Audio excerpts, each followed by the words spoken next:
절을 하면 일단은 가장 좋은 게 뭐냐면요, 하심입니다.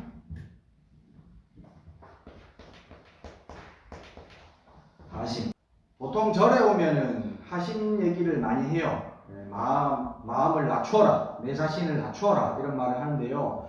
이게 크게 두 가지 의미로, 하심이라는 것을 크게 두 가지 의미로 볼 수 있습니다.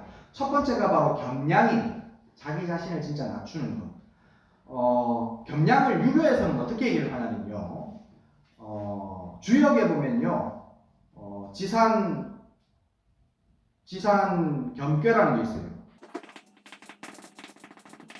지상겸괴라는 게 있는데, 이게 어떻게 생겼냐면, 음효가 3개가 위에 있고, 그 다음에 양효 하나에 음효 2개 있는 거.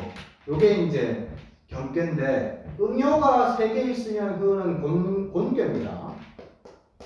곤괴. 그 다음에 양효가 가장 위에 있고 음효가 밑에 2개 있으면 이거는 이제 간괴라고 합니다. 간괴. 고는 땅이란 뜻이고요. 간은 산이란 뜻이거든요. 그러니까 산 위에 땅이 있어요. 땅 밑에 산이 있어요. 산은 땅에 우뚝 솟은 것을 우리가 산이라고 부르잖아요. 근데 요 겸괴에서는, 겸손할 겸자예요. 겸괴에서는 땅 밑에 산이 있습니다. 땅 밑에 산이 있는 걸 우리는 뭐라고 부르냐면요, 그걸 가지고 계곡이라고 부릅니다. 계곡. 땅보다 더 낮게 산의 모양이 형상이 되어 있는 것을 계곡이라고 부르는데, 계곡은 땅보다 낮기 때문에 솟아날 일만 있어요. 그죠? 산은 높기 때문에 깎일 일만 있어요. 그죠? 계곡은 계속해서 쓸려 내려온 흙더미로 인해 가지고 점점 높아지고, 산은 자꾸 풍화작용에 의해 가지고 깎임으로 인해서 낮아져요.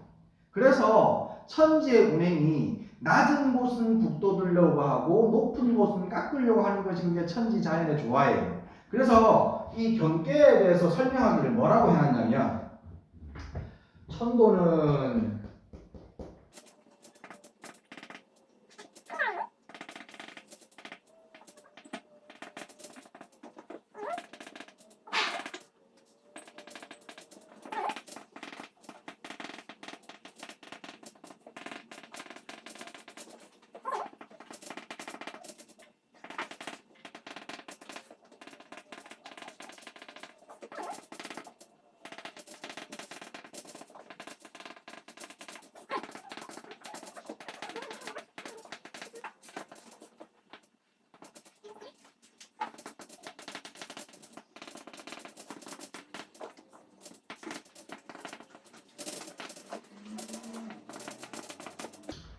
이게 이제 주역에 나오는 얘기인데요.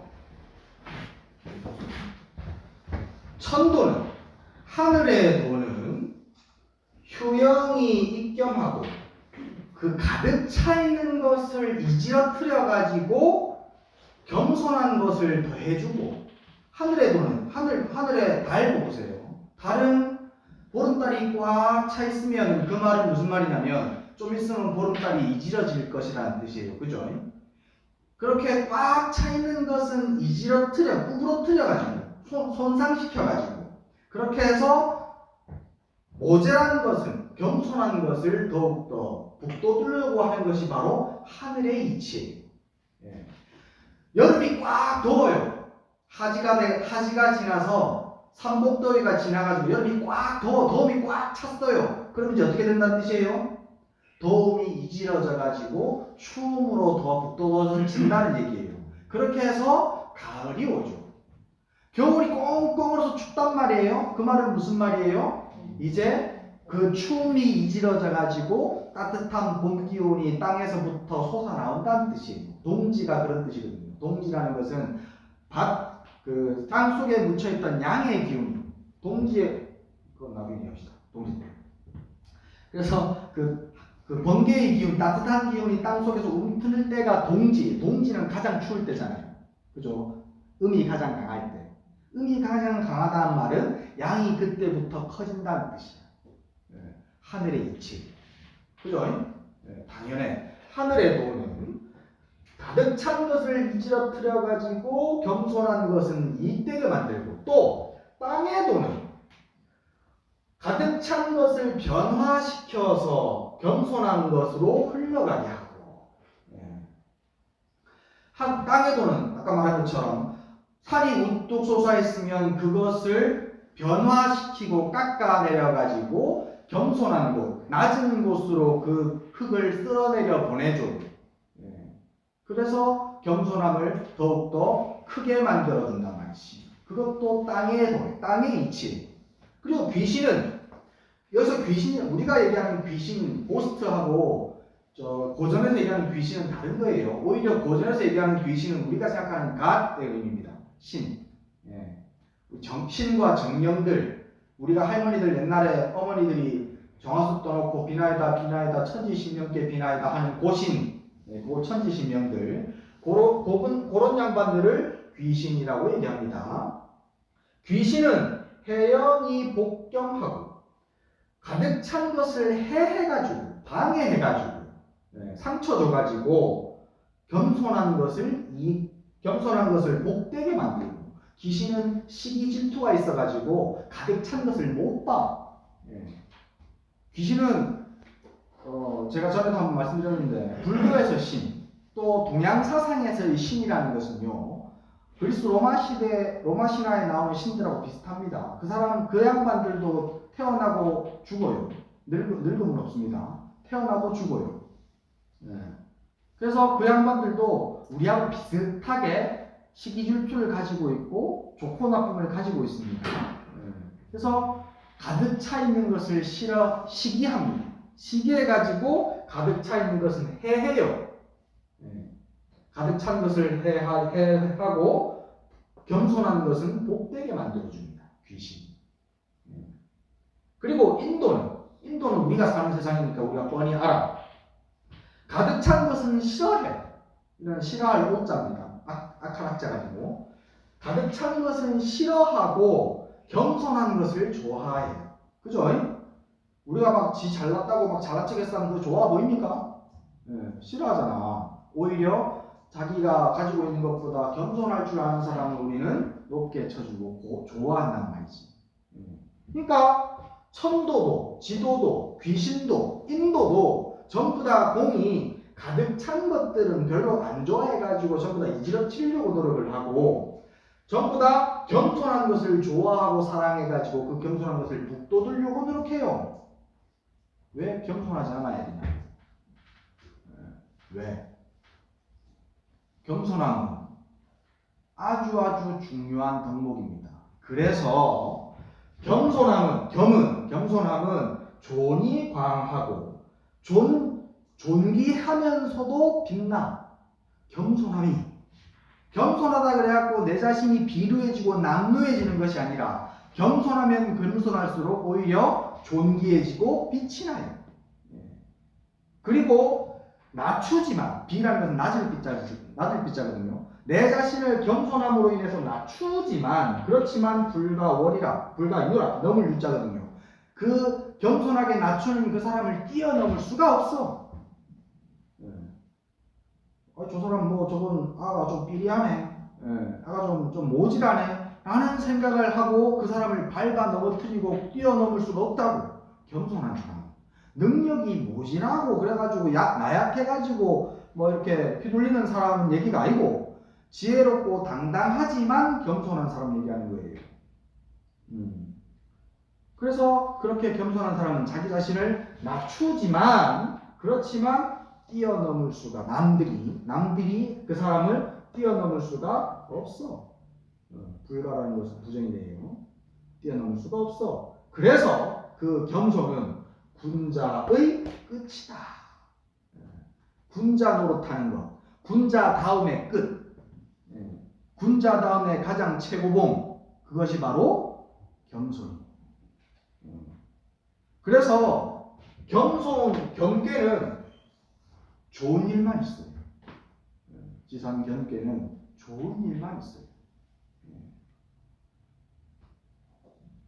그 겸손 가운데 이 뒤에도 쭉 또 글들이 이어지는데, 그 내용들이 대충 뭐냐면은 그렇게 겸손 가운데서 계속 겸손함으로 나아가다가 겸손함으로 안 될 때는 나중에는 징벌도 할 수는 있다. 그렇지만 그 징벌의 가장 중심에는 뭐가 있어야 되느냐? 내 자신의 암안심이 있어야 된다. 내 자신의 암안심을 먼저 징벌하고 내 자신의 암안심을 먼저 무너뜨리고 그 다음에 남들이 너무 무시한다면 남들이 나의 진가를 너무너무 오랫동안 몰라준다면 한 번쯤은 드러내 보일 수도 있어. 하지만 겸손이 4번 이상 반복되고 난 뒤에 그러고 난 뒤에 한 번쯤 징벌해야 돼. 그것도 내 암안심부터 먼저 징벌하고 난 뒤에. 그렇게 얘기합니다. 그렇게 하면 모든 것이 싹 다 나를 북돋아요. 더해주고 흘러 들어오고 나한테 복이 넘쳐나고 사람들이 좋아해주고. 왜 겸손 안 해야 되겠어? 그래서 그 하심, 겸손이라는 것은요, 삶을 지혜롭게 살아가는 데 있어가지고 가장 큰 덕목입니다. 가장 높은 덕목이에요.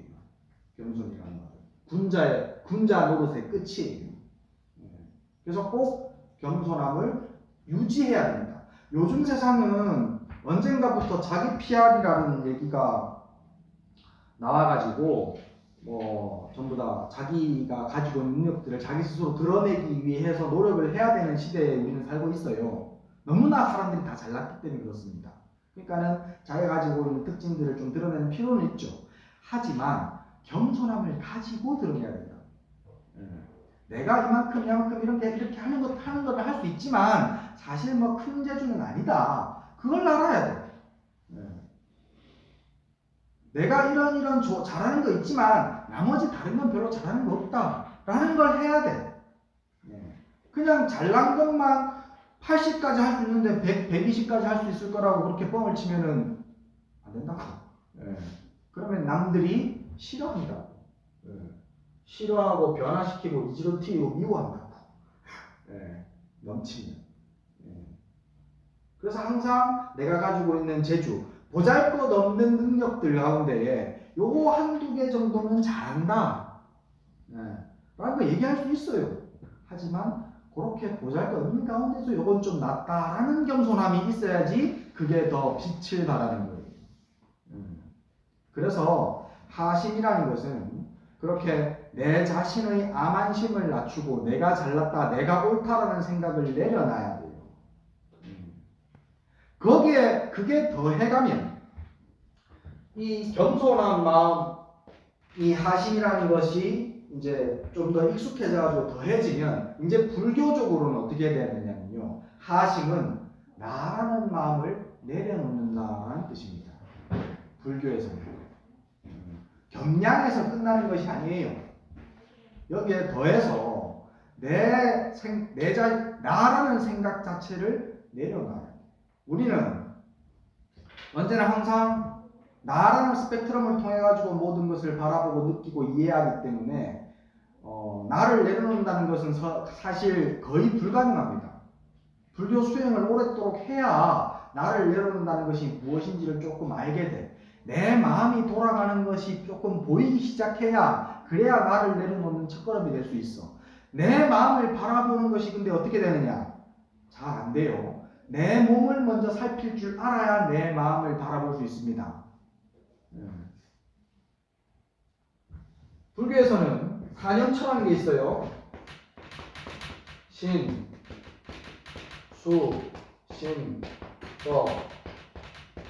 이게 4년처인데 내 몸을 먼저 잘 살펴봐야 그래야 그것이 익숙해지고 난 다음에 그 몸이 받아들이는 느낌, 차운 것이 오면 차다고 느끼고 뜨거운 것이 오면 뜨겁다고 느끼고 빨간 게 보이면 빨갛다고 느끼고 검은 걸 보면 검다고 느끼는 그 느낌을 정확하게 볼 수 있고, 느낌이 일어나고 사라지는 것을 정확하게 볼 수 있고, 느낌을 정확하게 볼 수 있고 익숙하게 볼 수 있고 난 뒤에야 비로소 내 마음을 익숙하게 볼 수 있고, 마음을 익숙하게 볼 수 있어야 비로소 온갖 법, 일체 삼라만상을 다 알아차릴 수 있어요. 순서예요.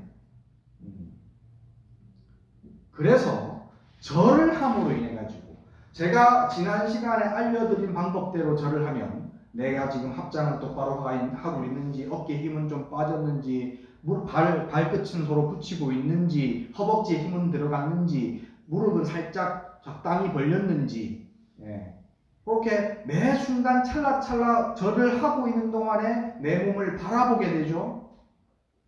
그죠? 아예 안 해봤어요. 아예 안 하진 않았을 거 아니야, 그래도 양심이. 그렇게 순간순간 내가 내 몸을 살펴보게 돼요. 그죠?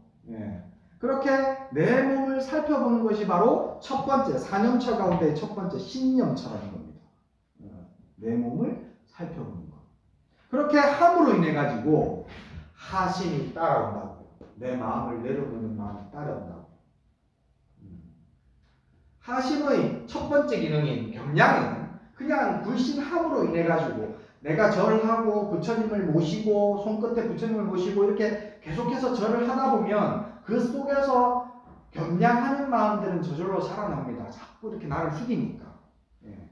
그게 익숙해지면 이제 신념처가 이루어지고, 신념처가 이루어지면 전 진짜로 나의 마음을 보게 되고 내 자신을 내려놓는 것이 무엇인지를 알 수 있게 돼서 조금씩 그걸 할 수 있어. 그리고 그렇게 하심을 하고 나면 지워도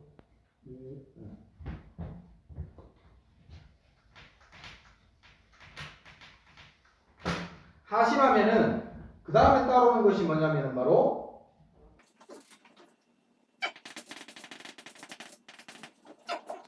내 몸을 숙이고 부처님에게 절함으로 인해 가지고, 그래서 내가 지은 죄업들을 다 참회하려는 마음을 일으키게 됩니다. 자꾸 내가 절을 함으로 인해 가지고 참회가 돼요. 참회는 다시는 과거에 지었던 잘못들을 뉘우치고 다시는 그런 잘못을 반복하지 않겠다라고 하는 다짐, 두 가지가 함께 있어야 그게 진정한 참회입니다. 이전에 내가 이런 거 잘못했어 라고 하는 것만으로는 참회가 아니에요. 잘못한 걸 인지하고 그 다음에 그 잘못은 다시 반복하지 않겠다라고 다짐하는 것, 그것이 진정한 참회입니다. 우리는 수많은 세월 동안 지금 근생에만 하더라도 살아오면서 수많은 잘못들을 저지르고 왔어요. 그죠? 내가 지은 잘못들 중에 금생에 살면서 기억하는 게 많을까요? 기억하지 못하는 게 많을까요? 하지 못한 게 더 많겠죠. 이제 뭐 양심적으로 나온다. 기억하지 못한 차이가 당연히 더 많아요. 나는 인간이라는 이유로 또 그 다음에 무슨 만물의 영장이라는 이유로, 또 우리 엄마 딸이라는 이유로, 우리 엄마 아들이라는 이유로, 우리 집 장남이라는 이유로 핑계거리 엄청나게 많아. 하여튼 온갖 핑계거리를 다 붙여가지고 다른 사람을 괴롭게 만드는 일이, 다른 생명체를 괴롭게 만드는 일을, 다른 사람까지도 괴롭게 만드는 일을 수없이 많이 했습니다. 하지만 그런 핑계를 대고 있었기 때문에, 정당한 이유가 있다라고 생각했기 때문에 거기에 대해서 금방 하고 잊어먹고. 그래서 부처님께서 말씀하시기를 알고 지은 죄와 모르고 짓는 죄 가운데에 모르고 짓는 죄가 훨씬 더 업이 크다라고 말씀하셨어요. 마치 뜨거운 주전자를 알고 만지는 것과 모르고 만지는 것하고 똑같다라고 얘기하시거든요. 뜨거운 주전자를 알고 만지면 안 다쳐요. 그죠? 이게 탁 만지고 그만 손 팍 떼잖아. 근데 그 뜨거운지를 모르고 만지면 어떻게 돼? 헉! 이래 만지잖아. 헉! 그래 만지면 엄청나게 뒤져. 그죠? 그거하고 똑같이 죄도 알고 지으면 뉘우치고 마음이 캥기고 괴로워함으로 인해 가지고 죄가 좀 적어요. 그리고 하면서도 조금 껄끄러워가지고 막 못하고. 근데 정당하다고 생각하면 막 해. 그리고 마음에 꺼리낌이 없어. 그러니 그 죄가 득토할 수밖에. 그죠? 그래서 알고 지은 죄는 오히려 참회거리가 좀 적어지지만 모르고 지은 죄야말로 엄청나게 많은 참회가 필요합니다. 콩 심은데 콩나고 팥 심은데 팥나는 것은 엄연한 사실이에요. 이제 뭐 거의 1년간 지금 몇 달이야 우리가 공부한 지가 하여튼 한 6개월 이상 공부를 했으면 인과에 대해서는 엄연하게 있는 사실로 받아들이고 인지하셔야 돼요. 예. 엄연히 좋은 일을 했으면 좋은 결과가 오고 나쁜 일을 했으면 나쁜 결과가 오게 되어 있습니다. 무조건. 시간적 차이가 있을 뿐이지 무조건 그 업은 업대로 받아요. 근데 거기서 하나 간과되는 게 뭐냐면요. 내 업의 결과물로 지금 어떤 상황이 벌어졌단 말이지. 그 상황을 좋은 일이다, 나쁜 일이다 라고 판단하는 것은 누구 기준이에요? 내 기준이죠. 그것이 진짜 좋은 일이다, 나쁜 일이다고 결정 지을 수가 그것이 진짜 지금 벌어진 이 일이 정말로 좋은 일이다, 정말로 나쁜 일이다 라고 절대적으로 정해져 있습니까? 안 정해져 있어요. 내가 나의 상황에서 이것은 좋게 받아들이고 이것은 나쁘게 그야말로 그렇게 받아들이는 거예요. 그죠? 예. 받아들일 때도 또한 업이 작용합니다. 예.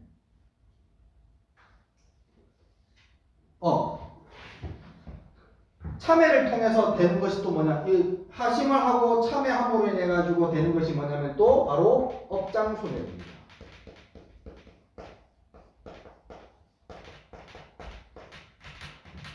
업장손해. 업장. 내가 과거에 지었던 모든 행위와 모든 생각, 모든 마음씀, 업은요 꼭 행위가 있어야만 업이 되는 건 아니에요. 행위 없이 마음만 가지고도 업이 쌓입니다. 뭐 생각해보면 돼. 뭐야? 내가 싫어하는 사람을 그냥 왠지 그냥 싫어. 뭐 이렇게 준 거 없이 받은 거 없이 이렇게 미운 사람 있잖아. 가끔 나가보면. 싫어하는 마음을 한 번 냈고, 두 번 냈고, 세 번 냈고, 네 번 내고, 그렇게 쭉 계속 싫어하는 마음을 내다 보면 그 사람은 나중에는 완전 원수같이 보여. 그죠? 그 사람한테 직접적인 어떤 행위가 오간 것도 하나도 없어도 나중에는 원수보다 더 미워지는 경우도 있어요. 업이 쌓인 겁니다. 생각만으로도 업은 작용합니다.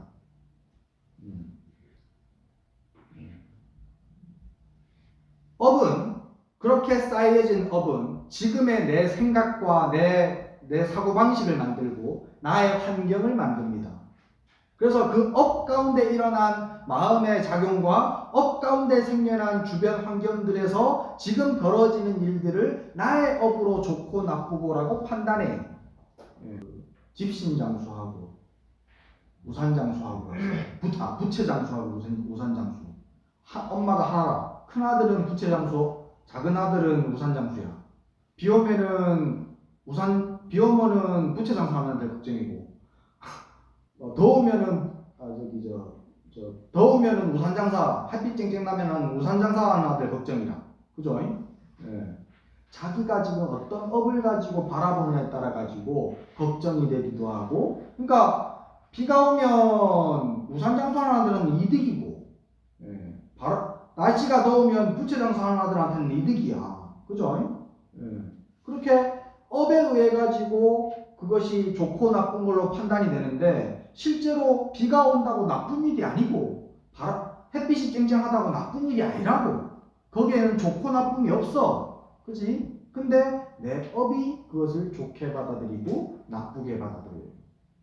업 때문에 좋고 나쁨이 생깁니다. 그래서 결론적으로 업에 의해서 좋고 나쁨이.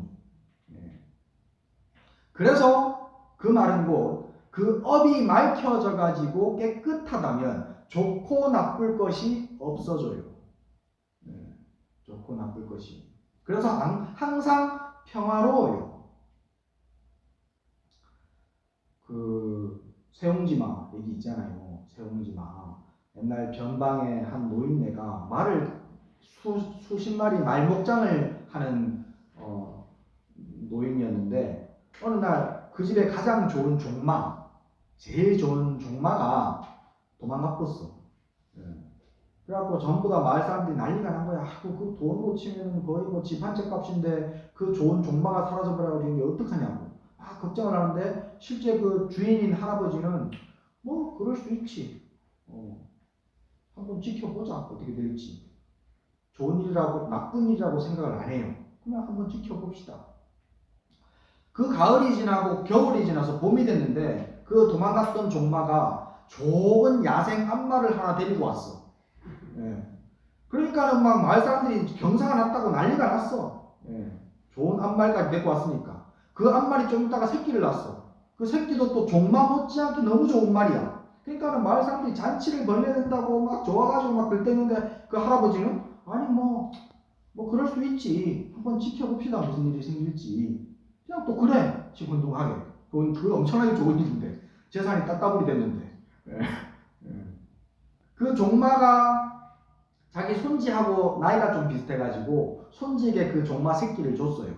그래서 그 종마 새끼 망아지를 그 손주가 타고 다녔었는데, 한 10몇 살쯤 됐는데 종마에서 그 종마 새끼에게서 떨어져가지고 다리가 부러졌습니다. 하나밖에 없는 손지였는데 3대 독자가 뭐 그랬어. 그러니까는 마을 사람들이 또 그 하나밖에 없는 3대 독자 손지 다리가 부러져서 어떡하냐고 걱정을 하니까 또 할아버지가 시큰둥하게 뭐 그럴 수 있지. 좋은 일일지 나쁜 일일지 한번 지켜봅시다. 몇 달 뒤에 전쟁이 났습니다. 그래갖고 사내들은 싹 다 전쟁터로 끌려가는데 손지는 안 갔어. 다리가 부러져가지고.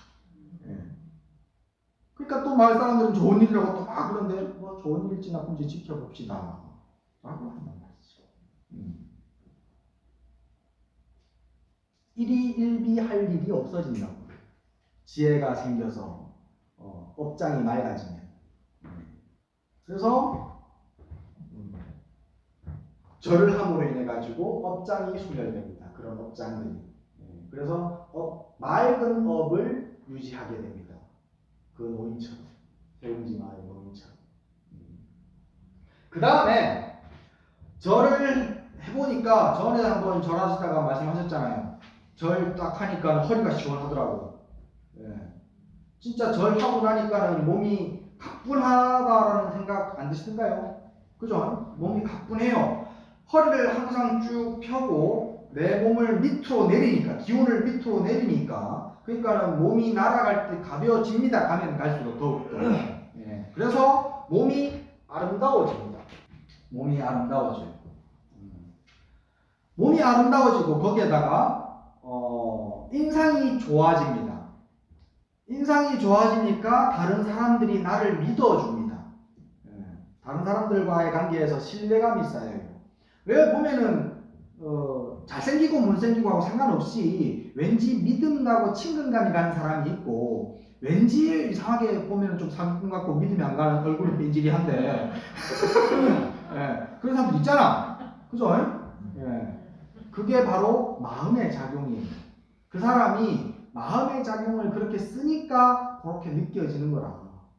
잘생기고 못생기는 거 떠나서. 삼국지에 보면은 제갈량이 나오고요. 제갈량은 아시죠? 제갈량의 라이벌이 한 사람 나왔어요. 그 이름이 방통이라는 사람이었어요. 방통. 기억은 안 나실 거야. 잠깐 나왔다가 사라졌기 때문에. 근데 방통이 제갈량이 평하기를 방통이 나보다 더 뛰어나다 라고 유비에게 천거를 합니다. 근데 방통이 팽당해요. 유비한테. 왜 그런지 아십니까? 믿음감이 안 가게 생겼거든. 못생기고 믿음이 안 가게. 못생겼으면 귀엽게라도 해야 되는데 그렇지도 않는가 봐. 그래가지고 방통이 팽을 당합니다. 믿음감을 주지 못하는 외모였어요. 몇 가지 실력을 보였습니다. 유비에게. 하지만 유비는 끝까지 방통을 안 믿어요. 제갈량만 신임합니다. 그래서 결국에는 방통은 별로 크게 못 쓰이고 팽당합니다. 아무리 능력이 출중하더라도 그 사람이 풍기는 분위기가 얼마나 중요한지가 드러나는 이야기예요. 실력하고 상관없이. 아무리 제갈량보다 뛰어났다고, 제갈량 스스로 인정했다고, 그래도 안 돼. 믿음을 못 줘서. 믿음감이 없는 얼굴이라서. 절을 하면 몸이 예뻐지고, 그 다음에 외모에서 풍기는 이미지가 믿음직스러워집니다.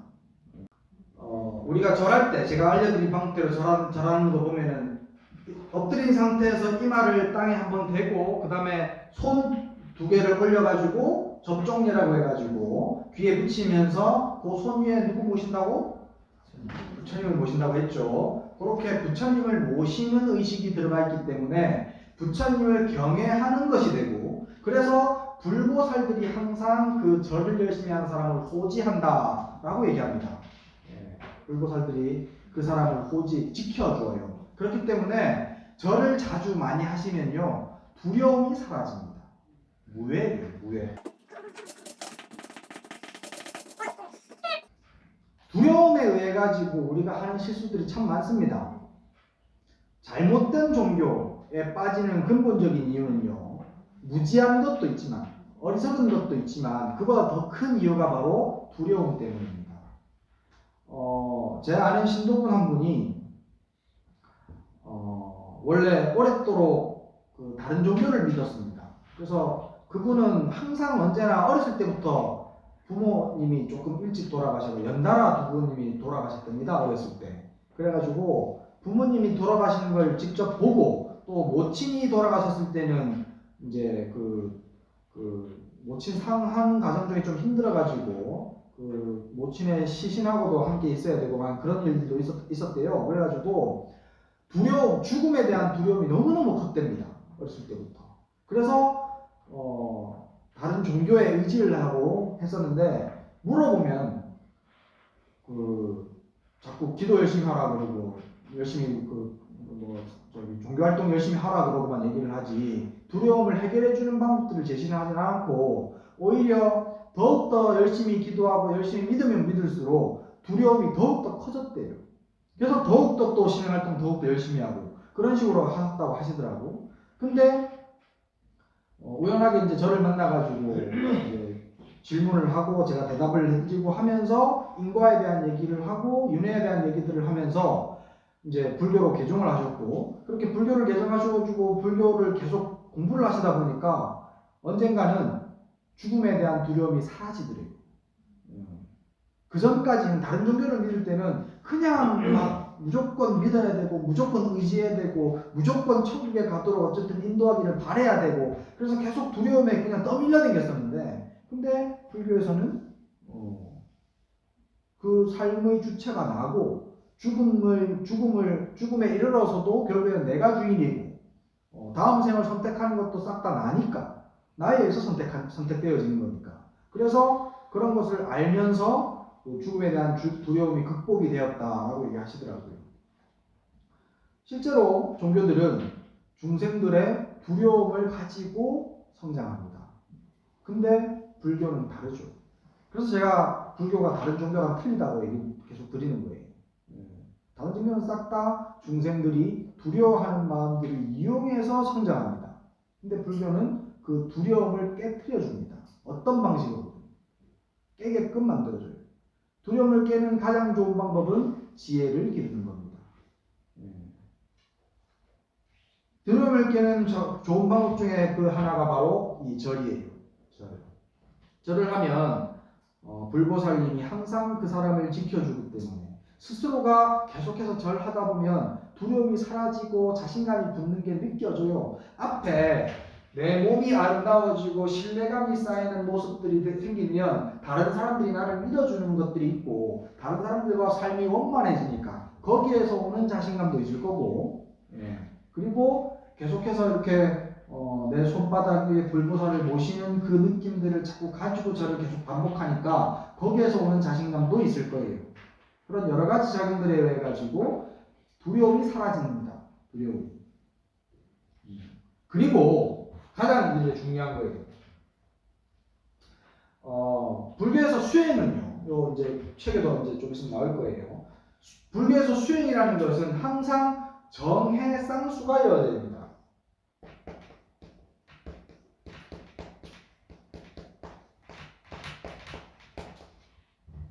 정이라는 것은요, 내 마음이 고요하게 집중되어 있는 상태입니다. 그걸 정이라고 부르고, 해라는 것은 그 집중된 상태 속에서 관찰하는 관찰력, 관찰의 힘이 커지는 겁니다. 또렷또렷하게 관찰하는 것. 그것이 바로 해입니다. 그래서 정해가 균등하게 이루어져야 그것을 바로 수행이라고 부를 수 있습니다. 마음이 고요하게 집중되어서 또렷또렷하게 관찰하고 있어야 그래야 그것이 바로 정해쌍수고 그것이 수행이에요. 만약에 고요하게 집중되어 있는 것만 강조한다. 그거는 수행이 아닙니다. 혹은 그냥 또렷또렷하게 관찰을 해라 라고만 한다면 그것도 또한 수행이 아닙니다.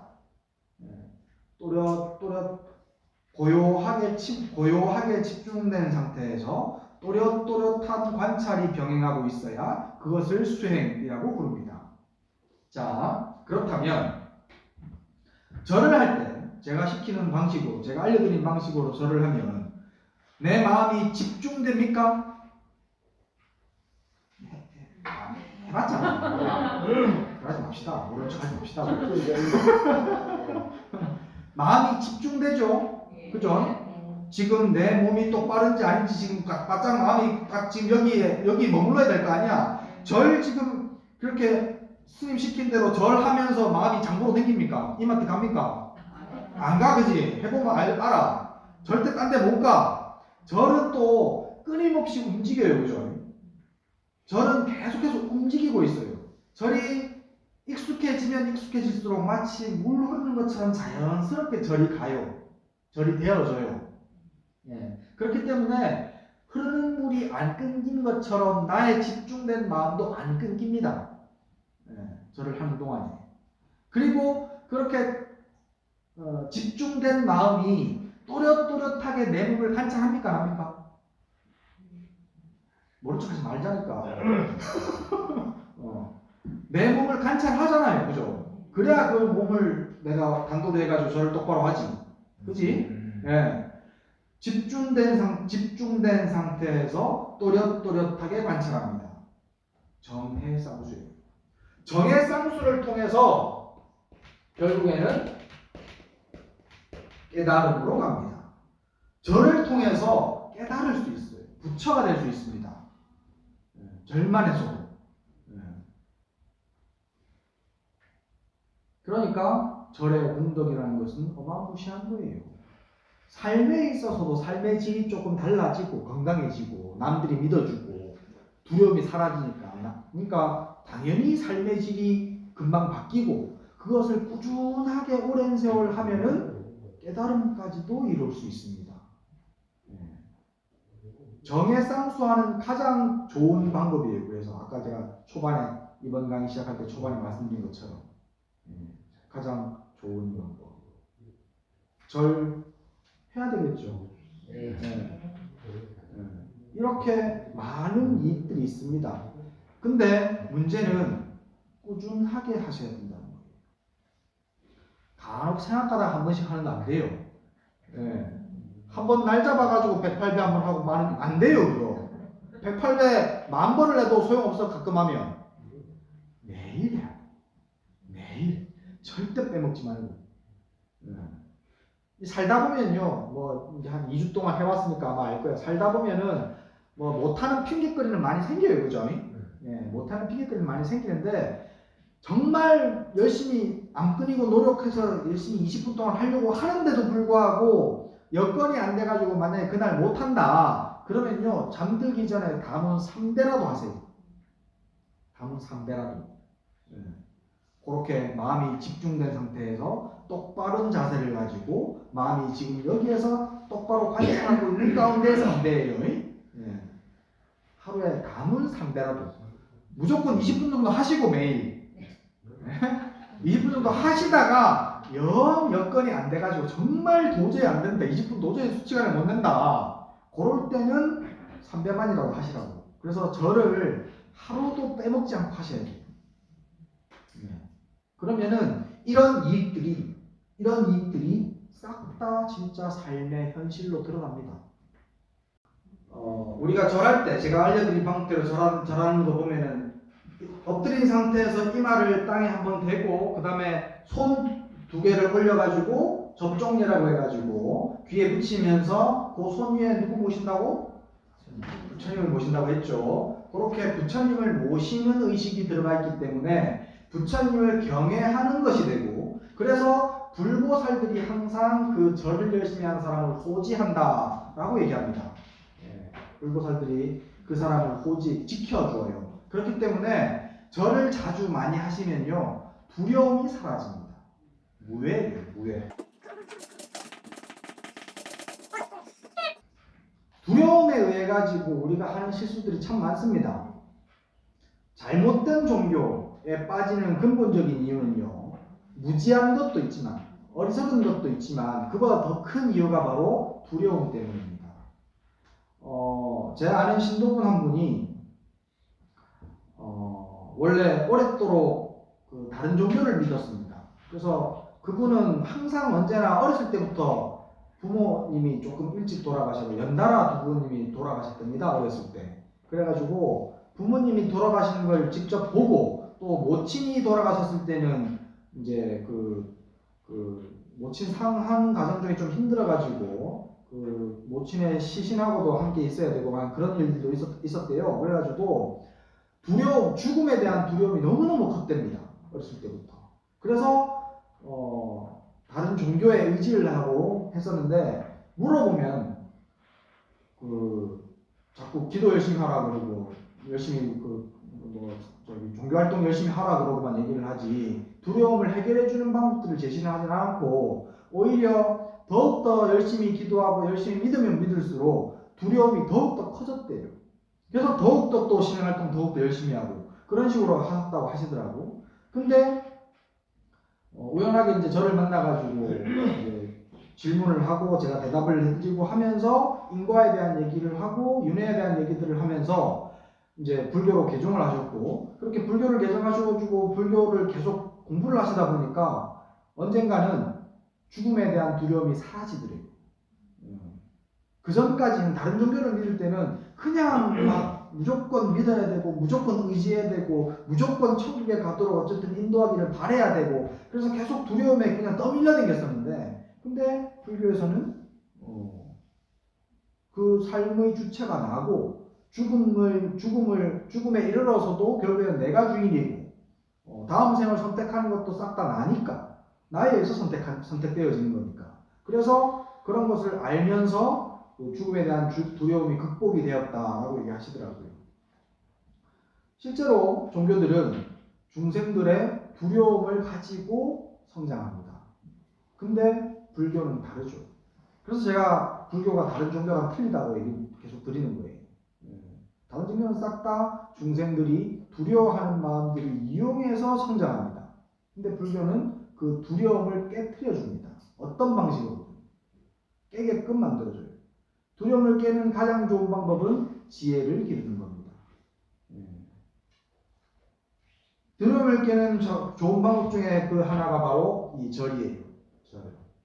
절을 하면 불보살님이 항상 그 사람을 지켜주기 때문에 스스로가 계속해서 절하다 보면 두려움이 사라지고 자신감이 붙는 게 느껴져요. 앞에 내 몸이 아름다워지고 신뢰감이 쌓이는 모습들이 생기면 다른 사람들이 나를 믿어주는 것들이 있고, 다른 사람들과 삶이 원만해지니까 거기에서 오는 자신감도 있을 거고, 그리고 계속해서 이렇게 내 손바닥 위에 불보살을 모시는 그 느낌들을 자꾸 가지고 저를 계속 반복하니까 거기에서 오는 자신감도 있을 거예요.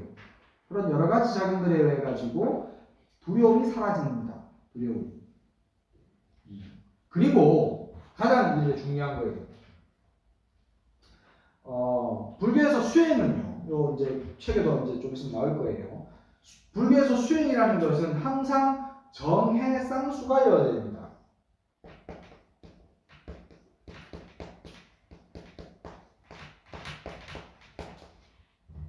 정이라는 것은요, 내 마음이 고요하게 집중되어 있는 상태입니다. 그걸 정이라고 부르고, 해라는 것은 그 집중된 상태 속에서 관찰하는 관찰력, 관찰의 힘이 커지는 겁니다. 또렷또렷하게 관찰하는 것. 그것이 바로 해입니다. 그래서 정해가 균등하게 이루어져야 그것을 바로 수행이라고 부를 수 있습니다. 마음이 고요하게 집중되어서 또렷또렷하게 관찰하고 있어야 그래야 그것이 바로 정해쌍수고 그것이 수행이에요. 만약에 고요하게 집중되어 있는 것만 강조한다. 그거는 수행이 아닙니다. 혹은 그냥 또렷또렷하게 관찰을 해라 라고만 한다면 그것도 또한 수행이 아닙니다. 또렷또렷 고요하게 집중된 상태에서 또렷또렷한 관찰이 병행하고 있어야 그것을 수행이라고 부릅니다. 자, 그렇다면 절을 할 때 제가 시키는 방식으로, 제가 알려드린 방식으로 절을 하면 내 마음이 집중됩니까? 해봤잖아. 그러지 맙시다. 모른 척 하지 맙시다.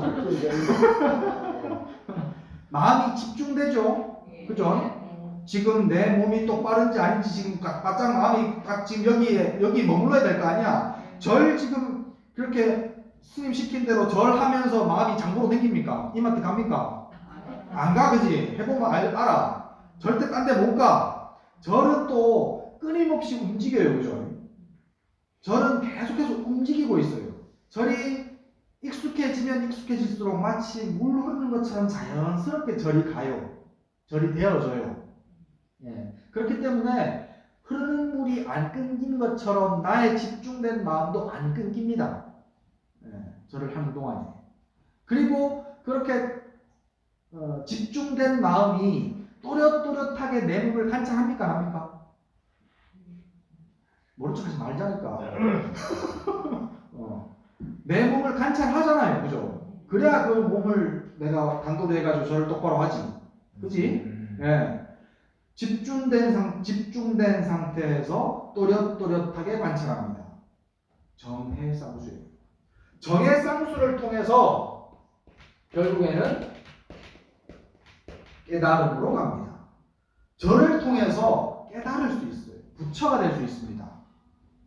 절만 해서도.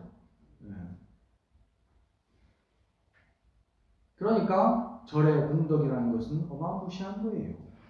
삶에 있어서도 삶의 질이 조금 달라지고 건강해지고 남들이 믿어주고 두려움이 사라지니까 그러니까 당연히 삶의 질이 금방 바뀌고 그것을 꾸준하게 오랜 세월 하면은 깨달음까지도 이룰 수 있습니다. 정해쌍수하는 가장 좋은 방법이에요. 그래서 아까 제가 초반에 이번 강의 시작할 때 초반에 말씀드린 것처럼 가장 좋은 방법. 절 해야 되겠죠. 이렇게 많은 이익들이 있습니다. 근데 문제는 꾸준하게 하셔야 된다는 거예요. 간혹 생각하다 한 번씩 하는 거 안 돼요.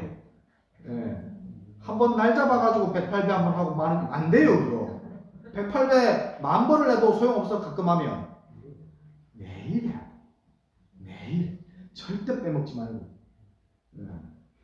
살다 보면요, 뭐 이제 한 2주 동안 해왔으니까 아마 알 거예요. 살다 보면은 뭐 못하는 핑계거리는 많이 생겨요, 그죠? 못하는 핑계거리는 많이 생기는데 정말 열심히 안 끊이고 노력해서 열심히 20분 동안 하려고 하는데도 불구하고 여건이 안 돼가지고 만약에 그날 못한다 그러면요 잠들기 전에 담은 3배라도 하세요. 담은 3배라도. 그렇게 마음이 집중된 상태에서 똑바른 자세를 가지고 마음이 지금 여기에서 똑바로 관찰하고 있는 가운데 3배예요. 하루에 담은 3배라도 무조건 20분 정도 하시고 매일 20분 정도 하시다가 영 여건이 안 돼가지고 정말 도저히 안 된다 20분 도저히 수치관을 못 낸다 그럴 때는 3배만이라도 하시라고. 그래서 절을 하루도 빼먹지 않고 하셔야 돼요. 그러면은 이런 이익들이 싹 다 진짜 삶의 현실로 드러납니다.